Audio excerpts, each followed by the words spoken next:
So hello everyone, and today we have one of the planned interviews in MLOps World Conference, and I'm the interview host Aurimas Griciūnas, head of product at Neptune AI.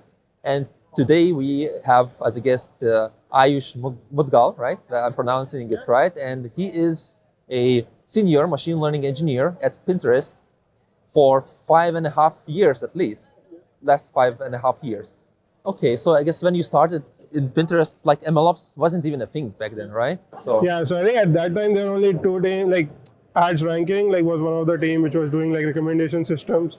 Around like a month after when I joined, like the ML platform team was just being formed, but it was like 2 engineers or something like that. It was not scaled in general. Over time, like I could work both around, like we had to like build our models, maintain our models, build the deployment or the monitoring systems around that time, but also keep the model architecture evolving in general, but also make sure that the platform can support it. And over time, I think I would say in the last 2 or 3 years, like we made significant improvements in redoing everything that we had done in the beginning because the field has changed a lot in general. So do I hear correctly that most of it was built in-house, like from the very beginning? Yeah, in the beginning, like Pinterest around that time, like they had hired a company in general to do the serving ecosystems, and in general, like Pinterest, even then back in 2018, like for ads in particular, like ads need some components that are going to be real time in general, because you need to make sure that when you're spending budget, you're able to track how much you have spent by that, and you need to make sure that you're able to do real time. So some components were real time, but some of those, everything was built legacy because open source solutions were not that evident or like that prominent around that time. And even though, like in terms of training, like we were training with XGBoost library, our GBDTs were being trained with XGBoost, but then we need to serve them in the C++ library that we have. Now you're making these translations, and not only that, like not even XGBoost, we also needed logistic regressions. Now XGBoost doesn't support logistic regression, so for that we would translate it differently into our language, translate that into TensorFlow, train a logistic regression offline, and all of this then translate into a C++ system, then serve it. And that was working for till like 2019, 2020. I think that was the kind of ecosystem translating different things into legacy systems. And it was because of like, I guess the need of scale and latency reduction, right? Yeah. Why to rewrite in C++? So yeah, around that time, these systems didn't address the scale that we need in terms of scales. Like today, Pinterest has about like 460 million active users, latency around 200 to 3 million seconds. Now you need to make sure that your systems and inferences are real time in that such fashion. And existing solutions didn't provide what Pinterest needed. So we had to like rewrite our like feature translation logics in a different language and control that. But over time, we see that we cannot grow that sustainably in general. Like that was starting to become a bottleneck for us. Like now, over time, we are losing engineers who have expertise in like C++ and all of those things, because in research community, no one is doing C++ in general. So now getting that, translating from one language to another slows down. You might have errors in that translation. There might be many things that might go wrong. So you are having more incidents in that sense, and like the dev velocity is slowed down. Like if you want to have transformers, TensorFlow provides it, but now how do you translate that into C++? Like, and one-to-one mapping is very hard. Like you might have errors there. So over time, we started reducing those kind of legacy systems in the pipeline. And were you able to kind of, maintain the latency of your C++ applications now being rewritten in a, let's say, modern stack? I would say like first time you try these things, you will not be able to do it. You will be like, this system doesn't work. You will start to lose hope. But the problem is you need to spend some effort to make it work in general. So because in the C++ world, you have spent multiple years, you have multiple different optimization. First time you just do a naive implementation, things might not work. But if you keep sticking to that, like this is what you really want to do, over time, I think you are able to get that. When we did our translations, we also like did translation to do like multitask learning around that same time, utilizing like, instead of like at some point our system had like 60 plus models to maintain. And now if you look at these many models, you cannot maintain them with like ease. Like if you need to add a feature, you need to add to all these 60 models, it takes a lot of time. Over time, we started investing in like multitask learning. Now with multitask learning, we could control the amount of models that we had in general that need to be served. So combination of multitask learning and then moving to native serving, we could control the latency too, because now we have lesser models that we are inferring for each request. So all those advancements together help to make a system that was lower latency than what we had before. In Okay, can you maybe delve a little bit deeper or explain the multitask learning concept because people will be listening and I think, I think that's very interesting. One thing I want, like, let's say for recommendation systems, right? Like we have different kind of predictions that you want to do. Something like trying to predict whether the user is going to click on a content or not. The other task, like just predicting clicks, might lead to like maybe clickbaity content on the platform. You also need to predict whether the user is going to save this particular item to your list or something. Or maybe you want to like predict whether the user is going to hide after doing that click event. So now combination of these predictions is something that decides like what is a good item to show to a user. This is then done through machine learning models as such, because machine learning models can encode the history of whatever has happened, try to make these predictions. If you look at these predictions, the difference is only the labels, like whether your label is a click event or your label is a repin event. In terms of features, the feature set remains mostly the same. Yeah. So instead of having multiple models, each like trying to do these predictions on their own, you can have a single, and that's possible with deep learning. It's not possible in your GBDT world to have that, but like as we move to deep learning in general, you can have like a common backbone that is trying to train for like learning a good feature representation and then fine tune it with simple machine learning perceptrons to have different heads of your model. And the same model is now predicting both a click event, a repin event, and a hide event in parallel. Uh-huh. This reduces also the computation. Like in the serving time, let's say you need 3 predictions. So the bulk of the architecture is shared. So now you don't need to recompute that again and again. So between these 3, you can compute a common like prediction, like part of the tower, and then you have simple like matrix multiplication to get the other predictions. And this happens in the same model. So it can control your latency too in some sense. Okay, so if I understand correctly, you kind of, let's say you would have 4 models in the, let's say, legacy version. Now you have one model which is able to kind of compute the prediction in a single inference request, right? So it's 4 times faster. Yeah, no, I think it's not necessarily 4 times faster, but you can have a bigger model to do that. So like it's still faster, I would say, like 3 to 4 times in general there. It's faster in that sense. But it's still not C++, right? So you kind of sacrifice some of C++. So no, even when we were doing this kind of structure, we hadn't transitioned our serving infrastructure. So we started doing this in TensorFlow. So there are 2 things. Product needs to grow. You need to bring new advancements. And also you need to make sure your machine learning platform is growing.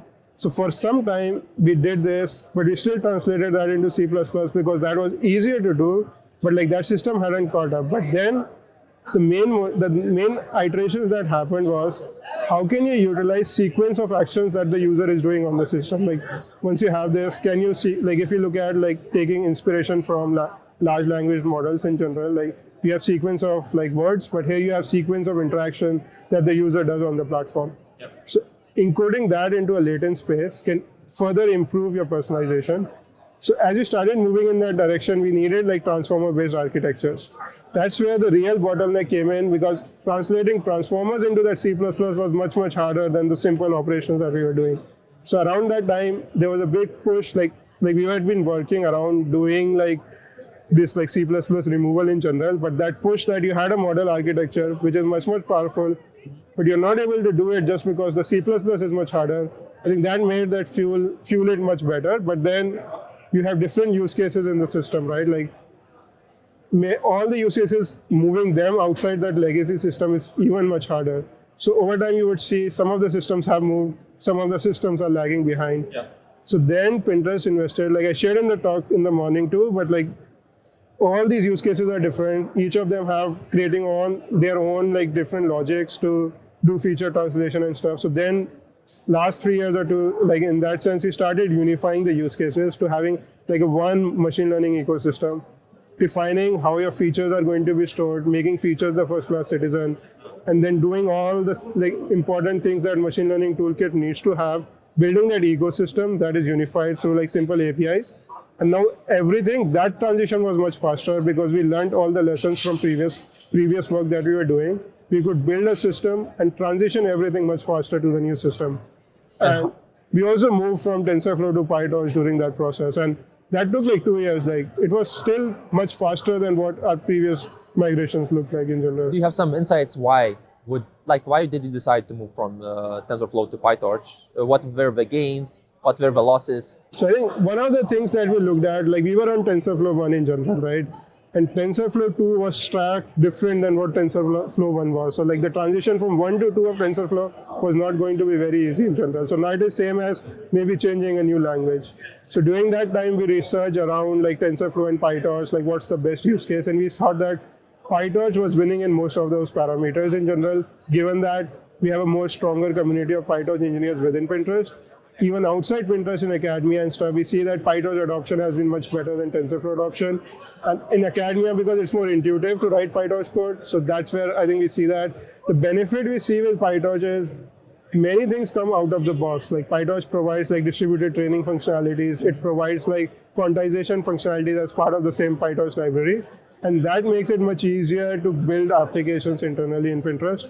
And that's where I think we moved most of our, like that's why we decided to support PyTorch heavily based on the adoption that we are seeing in the industry. And was it in any way also related to, let's say, human capital? Because I know that PyTorch is very kind of popular in academia, right? So, and I guess new researchers are coming from academia. So I think that's one of the factors too in general. Like PyTorch, I would say, was more intuitive. It was kept with like developer in mind in general because you didn't have dynamic graphs and all of those things, which TensorFlow, it looks like a wraparound, like work around to make it more developer friendly. But like PyTorch from the beginning has been developer friendly and it's preparing itself to be more industrial friendly in general, being able to deploy. So I think that transition, I think it was more natural for us in general to use PyTorch. So getting back to maybe the topic of your talk, right? You talked about evolution of Pinterest's infrastructure throughout 5 years, 5+ years, and it included both training pieces and serving pieces. So I guess the need for serving scale we kind of touched upon already. So you kind of need to keep up the latency. You transitioned from C++ to something different. So unifying the models into multitask models, right?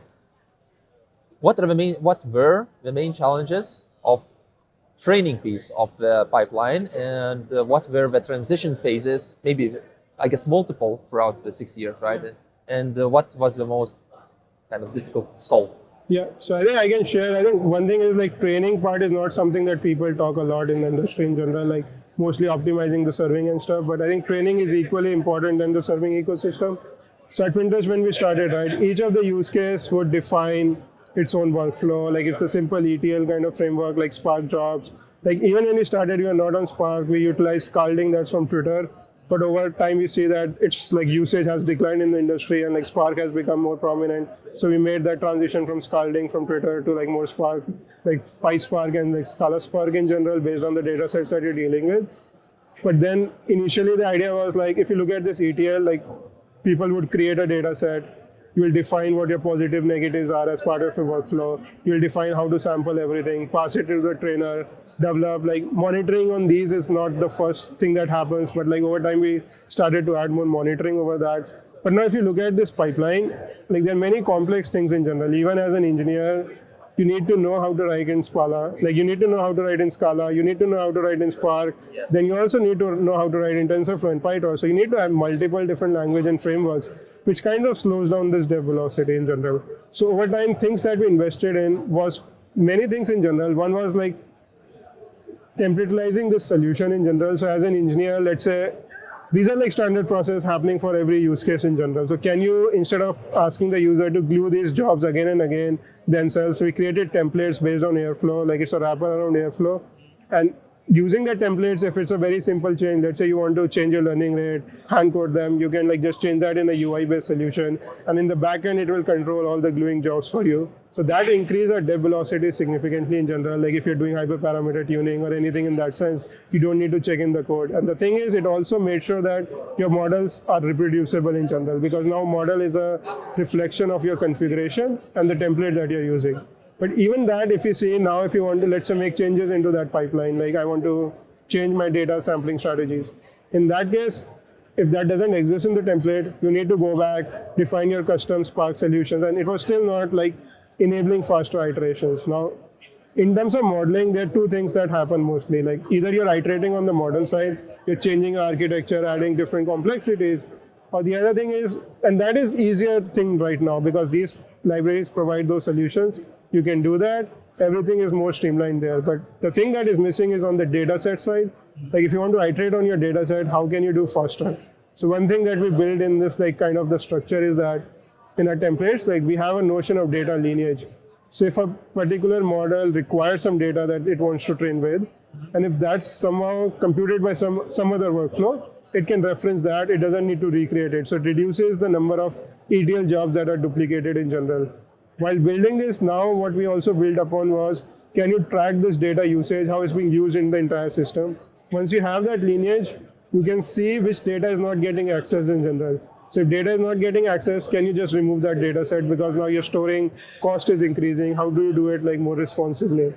Even with that, if you want to do data set iterations, it's still harder because you need to wait for that data set to materialize on S3 before it gets passed into your pipeline. And that is still a slower process spread across Spark and let's say like PyTorch. And then we started investing in like Ray-based solution.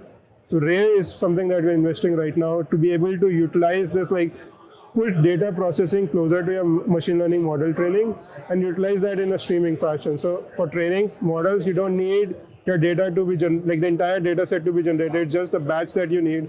So how do you manage that workload efficiently? Like Ray provides that solution to Pinterest.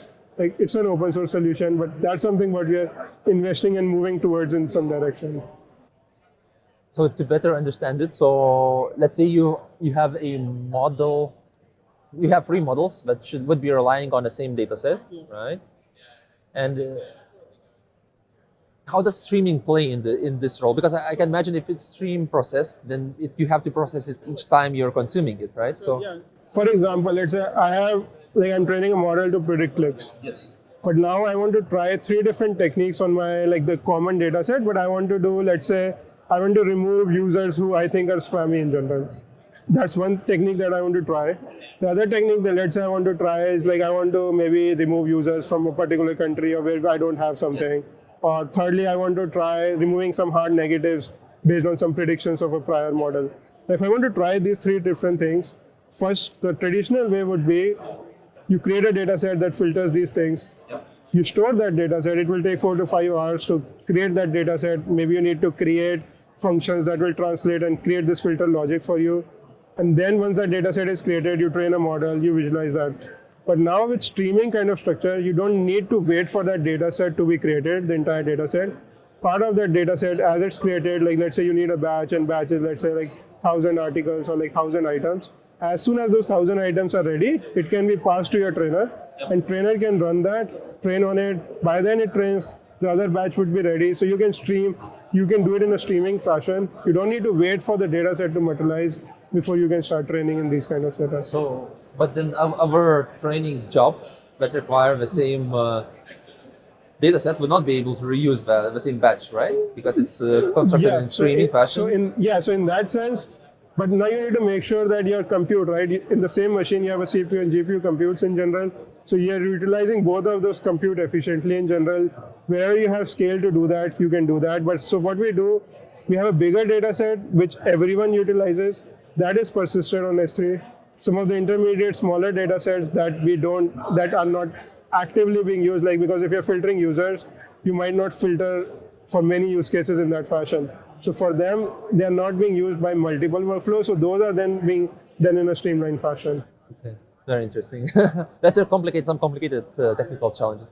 But I think we are running out of our 20 minutes. That was a very deep and interesting conversation. So actually, Aayush gave a talk in MLOps, and I would guess that MLOps World, and I would guess that it will also be available online. So definitely check it out.